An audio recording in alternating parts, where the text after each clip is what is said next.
journée et bienvenue. Bienvenue pour ce nouveau coaching du jour. Je suis si heureuse que vous soyez avec nous aujourd'hui. Que vous l'écoutiez depuis mon blog ou depuis votre email, bienvenue à vous.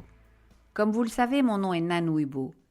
Et comme vous m'écoutez, vous savez que maintenant c'est le bon moment pour bien commencer la journée, pour avoir une bonne énergie et de grandes idées pour vivre avec passion et faire partie d'une communauté de beaucoup de personnes qui, partout autour du monde, veulent faire une différence.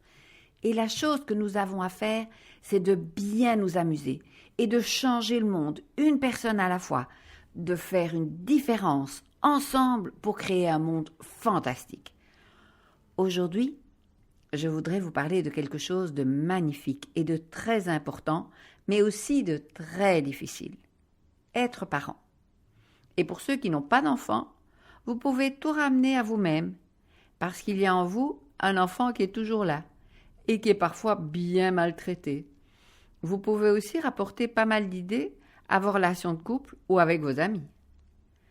Je dis toujours que pour un être humain, les personnes qui auront le plus d'importance dans sa vie sont bien entendu d'abord ses parents et ensuite ses managers. Pourquoi ? Tout simplement parce qu'ils dépendent d'eux pour vivre. Il y a deux choses pour lesquelles il n'y a aucune formation, ou très peu, c'est pour être parent et pour être manager. Il faut avancer par essai-erreur, et parfois les conséquences sont lourdes. Ceci dit, comme je le disais hier, rien n'est irréparable, et tout ce qui ne te tue pas te renforce. Donc, les erreurs qu'ont fait nos parents nous ont rendus plus forts, sauf si les dégâts sont vraiment trop importants. Mais heureusement, c'est très très rare. La plupart des enfants subissent des dégâts très très gérables. J'adore cette phrase de Virginia Satir, qui était une grande thérapeute en systémique. Elle disait « Je ne suis pas parfait, tu n'es pas parfait, et c'est parfait. » À écrire dans toute la maison. Vous ne serez jamais des parents parfaits, et vos enfants ne seront jamais parfaits, et c'est très bien comme ça. Il y a souvent beaucoup de tensions entre les parents et les enfants, parce que les parents sont fatigués, qu'ils voudraient bien que les enfants fassent comme ils veulent, quand ils veulent, où ils veulent. Comme disent les Toltecs, ils voudraient domestiquer les enfants. Et c'est bien, il faut être sociable. Mais encore une fois, la voie du milieu est importante. Trop de sévérité est mauvais, un laxisme total est mauvais aussi. J'adore cette métaphore pour les relations, quelles qu'elles soient. C'est comme tenir un oiseau dans le creux de sa main. Si vous le serrez trop, il étouffe. Si vous ouvrez trop la main, il s'envole. Superbe, non ? Mais rappelez-vous, quand l'enfant naît, il est tout à fait perméable et n'a pas de filtre. Tout ce qu'on va lui dire, il va l'accepter comme vérité absolue. C'est là qu'il va créer toutes ses croyances. Ce n'est que vers 6-7 ans, à l'âge de raison, qu'il va commencer à raisonner et se dire « est-ce que c'est bien vrai ?» Mais avant ça, il va prendre tout comme argent comptant. Donc, ce que vous lui dites à ce moment-là est très important. Mais de toute façon, ce n'est pas tant ce que vous lui dites qui est important, c'est ce que vous faites. Il va passer son temps à vous imiter. Et ça me fait penser à quelque chose que j'ai vécu lors d'une conférence faite par un Américain pour les thérapeutes PNListes. Il nous avait parlé de différents outils de la PNL et à la fin de la conférence, il nous demande s'il y a des questions. Et je lui demande, selon vous, quel est le meilleur outil pour un thérapeute ? Et il me répond, le travail qu'il fait sur lui-même. Et il avait raison. Comment voulez-vous aider quelqu'un si vous êtes vous-même plein de problèmes ? Comment voulez-vous élever quelqu'un si vous êtes vous-même très mal ? Bien sûr, les thérapeutes parfaits comme les parents parfaits n'existent pas. Mais le plus beau cadeau que vous puissiez faire à vos enfants, c'est de vous sentir bien vous-même. Pour les coachs maintenant. J'avais suivi une formation de 3 jours sur le coaching. Et Robert Dills, que j'adore, nous a dit à la fin du séminaire, « Rappelez-vous, vous ne pouvez pas demander à quelqu'un de faire quelque chose que vous ne faites pas vous-même. » Wow! Et il nous a raconté l'histoire de Gandhi. En fait, un jour, une maman était venue voir Gandhi avec son enfant qui mangeait trop de sucre et qui risquait de devenir diabétique parce que c'était dans la famille. Et elle a demandé à Gandhi, elle dit, tout le monde a essayé et personne n'a le pouvoir de lui faire arrêter de manger ce sucre, mais comme il vous adore, je suis venue vous voir. Peut-être que si vous lui demandez, il va arrêter. Je suis sûre que si vous lui demandez, il va arrêter. Ah bon, dit Gandhi, très bien. revenez me voir dans 15 jours. » « Ah bon ?» dit la maman, qui doit rentrer chez elle, elle habite très loin, et revenir 15 jours après.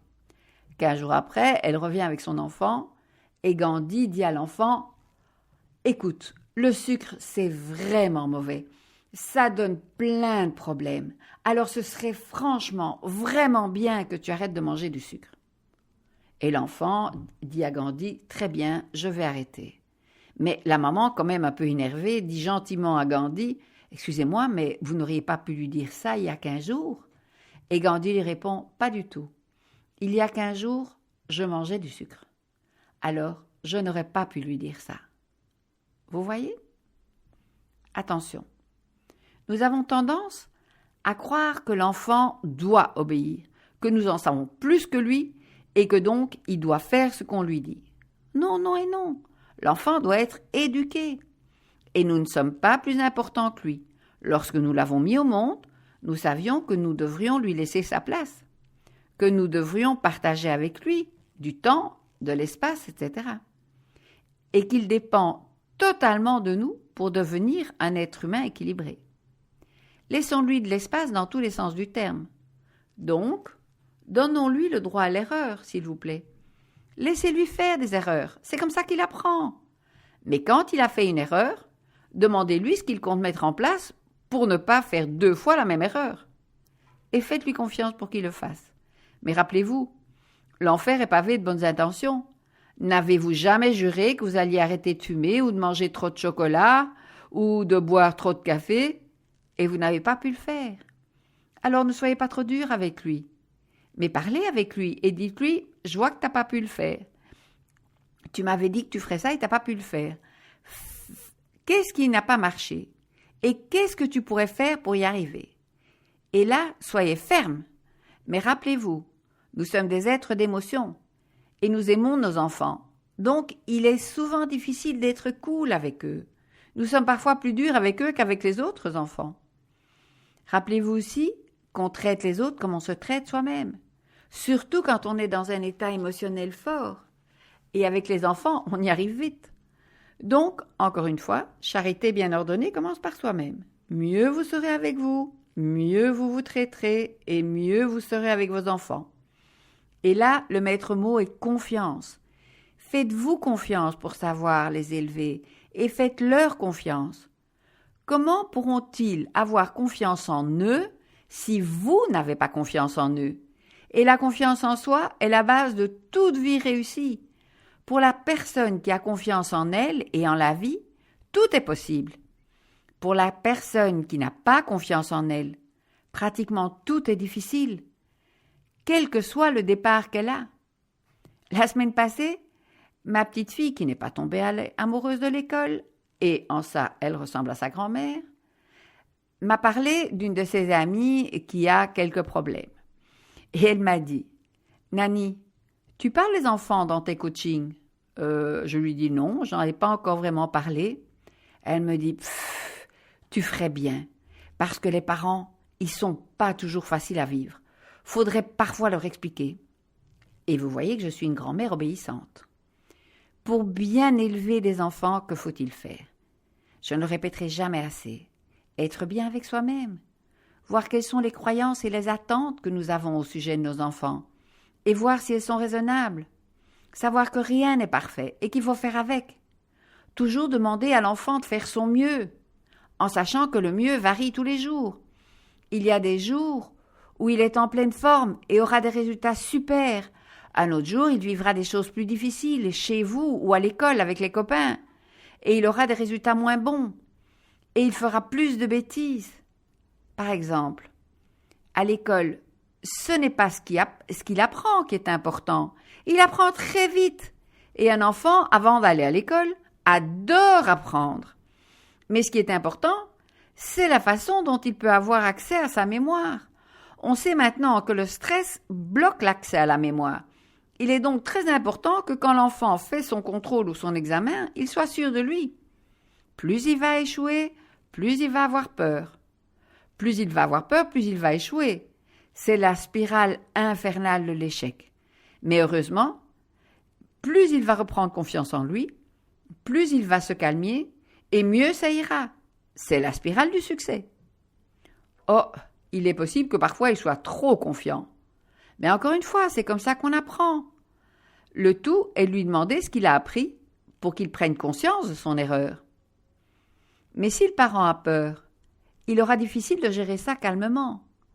Donc, développez votre confiance en vous et dans la vie, et ça vous aidera à avoir confiance dans l'enfant et dans ses capacités à résoudre ses problèmes. N'oubliez pas que chaque fois que vous l'aidez, sauf si vous le demandez expressément, chaque fois que vous voulez l'aider, vous lui passez le message « Je ne crois pas que tu sois capable de le faire tout seul, il faut que je t'aide. » Maintenant, s'il vous demande de l'aide et que vous ne l'aimez pas, il risque de comprendre « Débrouille-toi, tu ne m'intéresses pas » et de se sentir rejeté.